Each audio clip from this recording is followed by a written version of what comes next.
बाथौ बिमुसारनि जानानै जों दंफैयो सोनाब बंग रायजोनि दार्जिलिं जिल्ला आरो जलपाइगुरि जिल्लानि गेजेराव थानाय माखासे बर' गामि जेरै माजुवा बस्ति, बेतगरा, उत्तर पलास आरो सिसाबारि बेफोर बर' गामियाव माखासे बर' सुबुंफोर दङ। बे बर' रायजो राजाफोरखौ दैदेनबोग्रा मोनसे आफाद दङ। बे दैदेनग्रा आफादनि आफादगिरि जोंनि सिगाङाव दङ। मानोना आं बिथां अबिरम सैब्य आदा बिथाङा दङ। बिथांखौ दिनै जोङो लोगो मोननानै बिथांनिफ्राय बे ओनसोलनि थासारि, बे ओनसोलनि धोरोमनि माखासे बाथ्राफोरखौ जों मिथिनानै लागोन। गिबियाव खुलुमबाय। जे आदाया गिबियाव गावनि सिनायथिखौ एसे होग्रोदो। खुलुमबाय, आंनि नामा जाबाय अभिराम सैब्य। आं बे बाथौनि प्रेसिडेन्ट, सेक्रेटारि सन्जित सैब्य आरो जोंनि आसाम फैनो हानायनि आदा रुपसिं। दिनैहाय जोङो बे बाथौ फुजाखौलाय जोङो गिबि सिगांनिफ्रायनो जोङि आबै आबौनिफ्रायनो जोंनि बिमाफोरनावनो फुजिनानै फैदों। बे बाथौ धर्मखौहाय, बे सिजौखौहाय फुजिबोखादों जोङो। बाथौ फुजिनानैबो जों बे सिजौखौ फुजिनानैबो जों किसुथा तत्वखौ मिथियैनि गुनैहाय जों बे बोसोरफ्रामनो जों आसामजोंहाय जगाजग खालामनानै जों आसामाव थांनानैहाय बे सिजौनि बेपारिहाय जों अनेक किसु तत्वखौ बुजिनो थांनानै जों किसु बुजिनो मोनदोंसै। बिनि उनावनो जों मा बुंनो सानो होनब्ला जों दिनैहाय नै दैसा जों आसामफ्राम सफैनो हानाय बोसोरे फैनानै जोंखौहाय बेहाय फोरोंफैनायनि खामानि मावो आसामफ्राम फैनानैहाय। जोंखौ बिराद जोंनि आं धन्यबाद होनो सानो जोंनि आसामाव फैनाय आलासिफोरखौहाय। आरोबाव जों बे धर्मखौ मारैबायदि जों बाहाय बेंगलावहाय जों प्रचार खालामनो हानाय बेखौ जों चेष्टा खालामनो दङ। आगामि जों फैनाय दिनावहाय आरोबाव जों बे बाथौ धर्मखौहाय जों बे बांगालहाय बे नाक्सलबारि, माथेगरा, ताराबारि आरो मानसाजत बे सब एरियाहाय जों आन्चलिक कमिटिबो खुंनायसै। बेबायदिनो जों गावनि धर्मखौहाय जों गावनि बड' फिसानि बे बाथौ धर्मखौ बासायनो थाखाय जों चेष्टा खालामनो दङ। दैसा दिनैहाय जोङो बाहाय सिजौ गायसननानै जों फुजा होगोरबाय। दिनाव सानसेमानि दिनैहाय जोङो प्रग्राम दङ। दिनैहाय जोङो मालाय हारि आलासिफोरबो फैनाय बाहाय फैनानैहाय जोङो प्रग्रामफोर दङ। बे प्रग्रामफोरखौहाय दिनै सानसेमानि सोलिनाय जोङो बे बाथौ फुजा शिबरात्रिनि प्रग्रामा। आच्चा, बे हाबाफारिखौ थांनाय 2018आव जागायनाय। बिनि सिगाङाव जे नोंथांमोननि बे ओनसोलाव मा रोखोमै इसोर सिबिनाय बा समाज बेंनायनि खामानिफोरखौ मावबोदोंमोन? बे 2017हाय जोंनि मन्दिरा जों उद्बोधन 2017हाय जों मन्दिर बानायनो सुरु खालामनायनि 2018हाय जों फुजा सुरु खालामनायनि 2018आव फुजा सुरु खालामो। बाथौ फुजा सुरु खालामनाय सिगां जोंनि फुजाया मारै जायोमोन होनब्ला जोंनि रजा लाबोनानैहाय फल प्रसाद फिथाइ सामथाइ होनानैहाय बिबार होनानै फुजिनानैहाय गुन जोबथायोमोन जोंनि फुजा। बे आर'ज होनायनिखौ जों मिथियामोन। आर'ज होनायनिखौ मिथियामोन। आर'जआ माबोरै होयो मा होयो जों गावनि गोसोजों खुलुमबाय जोब्बायमोन। दिनै जों मिथिनो मोनबाय, दिनै जों नुनो मोनबाय 2018निफ्राय जोंनि जिल्लानिफ्राय आसामनिफ्राय जों आर'ज पार्टिखौ लाबोनानै बोनथोम फंबायखौ आं बेखौबो धन्यबाद होनो हायो। बोनथोम फंबायानो जोंखौहाय नै प्रथम बोनथोम फंबायखौ लाबोनानैनो जों बेफोरखौ मिथिनो हादों। दिनै बोनथोम फंबायनि उनावनो आसामजों जोङो सब समय जगाजगबो। 18नि सिगां जोंनि फुजाफ्रा बेबायदि जायामोन। दिनैहाय बयबो बाहिनि बेंगलनि जितना बे सिलिगुरि आरो बे दार्जिलिं डिस्ट्रिक्ट, जलपाइगुरि डिस्ट्रिक्ट थानायनि बड'फ्रा गोजोनदों। मानो होनब्ला बे जोंनि बड'फ्रा मारै आर'ज होयो, सिजौखौ मारै फुजियो दासो मिथिलांदोंसै। आरोखि गामिनि बड'फ्रा बयबो खुसि। दा बे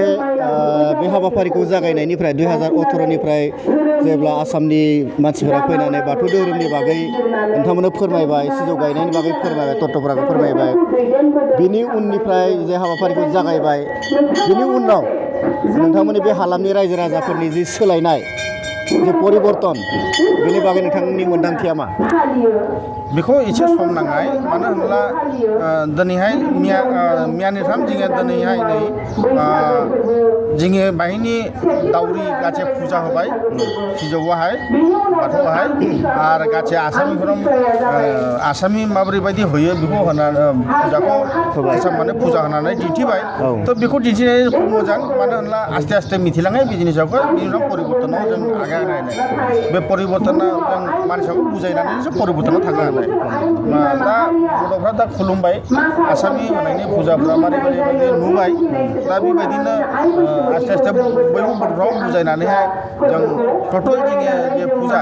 बे माबोरै बायदि होनांगौ बेखौ परिबर्तनाखौ जों चेष्टा खालामो जों दा लोगो मोननो हादों बे मजाबस्ति बाथौ आफादनि नेहाथारि गेदेमा सन्जित सैब बिथांजों दसे माखासे बाथ्राफोरखौ मिथिलानानै थाखाय सानबाय गिबि गिबियाव सारखौ खुलुमबाय बे हाबाफारिखौ नोंथांमोना थांनाय 2018निफ्राय जागायदों दिनैसिम बेखौ जागायनानै नोंथांमोननि बे हालामाव एबा ओनसोलाव बे हाबाफारिखौ जागायखांनानै माबा मोनसे सोलाय सोल' सुबुंफोरनि आखल आखुखौ सोलाय सोल' मोननो हादों नामा गेजेरावनो खुलुमबाय आरो आसाम हादरनिफ्राय जोंनि बेहाय सोनाब बंगआवहाय सफैनाय आलासिफोर आरो गेजेरावनो बाथौ बिबुंसारखौहाय साबायखर हरदों जोंनि आसामनिफ्राय आलासि फैनाय बुदु फंबाय जोंनि रुपसिं फंबाय दिनेश फंबाय आरो आइमावफोर फैनायनि बे जोंनि बे दार्जिलिं डिस्ट्रिक्ट आरो मजाबस्ति बाथौ थानसालियावहाय थुफैनायनि गुनैहाय जोबोद गोजोननाय मोन्दों आरो साबायखर हरदों जोङो बाहाय बिसेस खालामब्ला बुंब्ला गोदो गोदायनिफ्रायनो जोंनि सिजौआ बाहाय खुलुमनायलाय खुलुमखायो फुजियो तर आसामनिफ्राय जेसा जों आदान प्रदान सोलायस्लायनायनि नियम खान्थियाखौ जों माब्रै बायदि बुजिनो हानाय बेबायदि जों आसामनि बाथौ धोरोमारिफोरजोंहाय लोगो लालायनानैहाय दिनै जोङो बोसोरब्रै जाबाय बोसोरब्रैनि मध्येयावहाय जों एसे किसुबो बुजिनोबो हाबाय किसुबो बुजिनो हायाखै बिनि गुनैनो जोंनि बे बाथौ सोलायफ्रुनायनि जेरखम बाथौ दुमनाय बाथौ हेबनाय बि खामानिफोराखौहाय जों आस्ते आस्ते जोंनि बाहाय गामि आरो जोंनि बाहाय पश्चिम बंग हादरावहाय फैनायनि बाहाय थानायनि मानसिफोरखौहाय जों बुजायनोहाय चेष्टा खालामदों प्राय दिनै नङा गाबोन बिसोरो बुजिनो हानाय मानो होनब्ला जोंनि गोदो गोदायनिफ्राय जोंनि बाथौ हेबनाया जोंनि गासैलागै सर्टकाट हेबो तर आसाम हादरनि जाबाय जेसा सृष्टि जेरखम सृष्टि जानानै फैदों जेरखम आफा बोराइ बाथौनि जे माने पन्चतत्व प्राकृतिकनि जे दङ जोंनि सिजौ बि जेरखम 18 जरा होननानै बुङो मानो खुन्थिया बेफोरखौहाय आरो बा दावथु बिखा हेबनाय बेफोरखौ जों बाहायनो पश्चिम बंग हादरनि मानसिफ्रा मिथिनो हायाखै दाबोनो बुजिनो हायाखै थ' आस्ते आस्ते आसाम हादरनिफ्राय जों आदान प्रदान खालामनानै बुजिलायनानैहाय उनावहाय बेफोरो आस्ते आस्ते जागोन नोंथांमोना एसेबां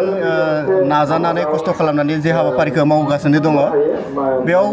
बे ओनसोलनि बा बे हालामनि रायजो राजाफोरा नोंथांमोनखौ माबायदि मदद खालामो जोङो गेजेरावनो जेरखम जोङो बाहाय मुल जाबाय मजुवा गामि आरो बेदगारा उत्तर प्लास रुपनसाद आरो सिसाबारि आरोबावनो गेजेर माखौहाय जेसा माटेगरा नक्सलबारि बिभिन्न प्रकारनि जोंनि बे बड' गामि जेथनाबो दङ बयबो हेफाजाबलाय होनाया फैयो जोंनि बे महाशिवरात्रि फोरबो जोंनि बे बाथौ थानसालि बे जोंनि बाथौ मन्दिरावहाय बयबो फैयो दिनैहाय जोंनि प्रग्रामबो जानाय मन्त्रि फैनाय जोंनि बे मन्त्रिखौ जों जेसा बरायनायनि लोगोसे जोङो आसाम हादरनिफ्राय फैनायनि मानो मोसानाय बादलुनाय बेफोरखौहाय जोङो गान बाजना दङ बेखौ जों आरोखि मनोरन्जननि गुनैहाय जोङो आरोखि बिनि लोगोसे आरो जोंनि बे बाथौ धोरोमारि जेथनाबो जोंनि बाहाय थानाय बे जोंनि बाहाय थानाय मानसिफ्रा फैनानै मिथिनो हानाय आरो बुजिनो हानाय होननानै जों बे आसाम हादरनिफ्राय आलासिफोरखौ लिंहरनानैहाय जों बे प्रग्रामखौ लादों बिनि बादैबो जोङो मोनथिनो हाबाय जे बे वेस्ट बेंगल रायजोआवहा गोबां बर'फोर दङ जे बेसेबांसो गामि एबा बेसेबांसो बर' रायजो राजाफोर दङ बे हालामाव बे जोंनि वेस्ट बेंगलावहाय मथा मथि लाबानो 3 থেকে 3.5 लाख सुबुं दं। औ दङ 4 लाखसिम जानाय तो भटाराव जे कार्ड दङ बेफ्रा आरोखि 3 থেকে 3.5 लाख दङ तर मानसियालाय गोबाङैनो दङ तो जैसा जोङो बाहाय मोनब्रै डिस्ट्रिक्ट लायो वेस्ट बेंगलावहाय जैसा कचबिहार आलिपुर जलपाइगुड़ी डिस्ट्रिक्ट दार्जिलिं डिस्ट्रिक्ट बे गेजेराव मोनब्रै जिल्लायावनो आरोखि जोंनि बड'फोरा थायो तो बिथांफोरजोंनो आरोखि जों आन्चलिक जोंनि बे बड' जेथा बड' समाज जोंनि बाथौ धोरोमारि बेफोरजों जोंनि बे जैसा सानजाहा नाराथिलिनि मानसिफोर जैसा आदा सुरेश मों आदा नील कुमार नार्जिनारि बिथांफोर फैनानैहाय जे जों जैसा जोंखौहाय आसाम निफान बाथौ धोरोमारिफ्रा जैसा जोंखौहाय कमिटि दानो थोनामोन बेबायदिनो जों कमिटि दालांदों दा नै जोंनि बे महाशिवरात्रि पर्वनि गुनैहाय जों बे कयेकटा जायगायावहाय दानो हायाखै बे जोंनि बे महाशिवरात्रि पर्व जोबब्लानो जों गामियाव आन्चलिक कमिटिखौ दानानैहाय जों बे जोंनि बे बाथौ धोरोमारिखौ जोङो आसामनि बाथौ फुजिनाय फालिनायखौ जों आस्ते आस्ते आरोखि माने फोसावनोहाय चेष्टा खालामो खोब मोजां बाथ्रा फोरमायदों बिथांमोना जे जों मिथिगौ बिथांमोना गोदोनिफ्रायनो बाथौमोनब्लाबो बिथांमोननि बाथौ दुमनानै सिबिनायनि जि खान्थि बेयो जोंनि दुलाराय बाथौ गौथुमना जि बानायनाय बे खान्थिजों एसे गोरोबा एसे आलादायै दङ अब्लाबो जोङो बिथांमोना बुंदों जे लासै लासै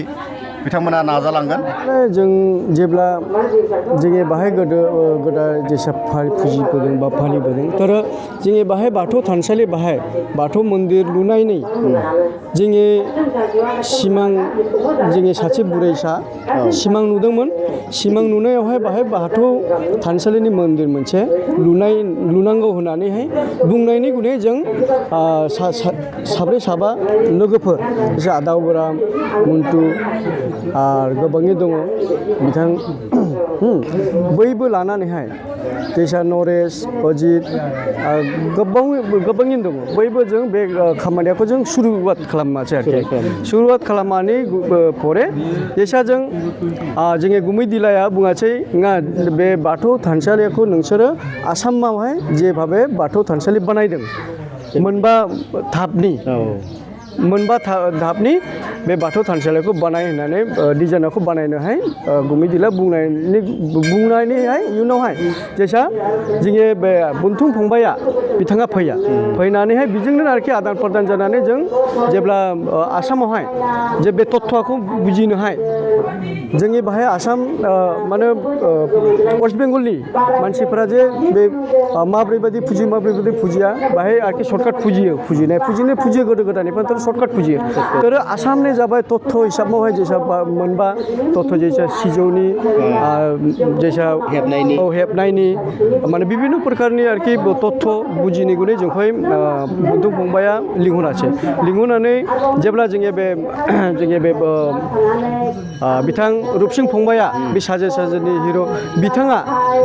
जों बेहाय लोगो मोनलायनानैहाय बे तत्त्वखौ जों बुजिनो हासै आरो बिथां बे EM सार लोमस्राव दैमारि सार बिथांबो जोंखौ बे तत्त्वनि बारावहाय बहुत हेफाजाब होनानै जोंखौ फोरोंहरनासै जों आरोखि उदालगुरि डिस्ट्रिक्टआवहाय जों 10टा 12टा आन्चलिक बाथौ थानसालियावहाय जों बे माब्रैबायदि फुजियो माब्रैबायदि फालियो बे तत्त्वखौ जों बुजिनो थांनानैहाय बे तत्त्वखौ बुजिनो फैनानैहाय जों बे बाथौ थानसालिखौहाय जोंनि बे बाथौ मन्दिरखौ बानायनानै लुफैनानैहाय बिनिफ्राय जों बोसोरब्रै जाबाय आसाम हादरनिफ्राय जोंनि बाहायना बे आर'ज खालामनायनि आरो दामनाय माने सेरजा सिफुं जथा बेफोरनो जोंनि बाहाय गैया बिनि गुनैनो जों बे बोसोरब्रै जाबाय आसाम हादरनिफ्राय आलासिफोरखौ लिंहरनानै बाथौआरि जों बाहाय आर'ज खालामनायनि जों बेबस्थाखौ आसामनिफ्राय लाबोनानै खालामो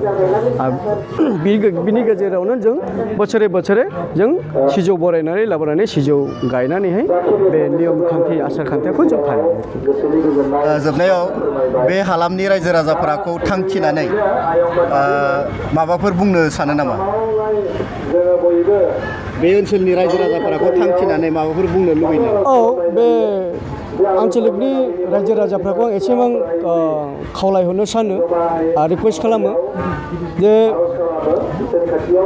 जोंनि आसाम हादरनि जेरखम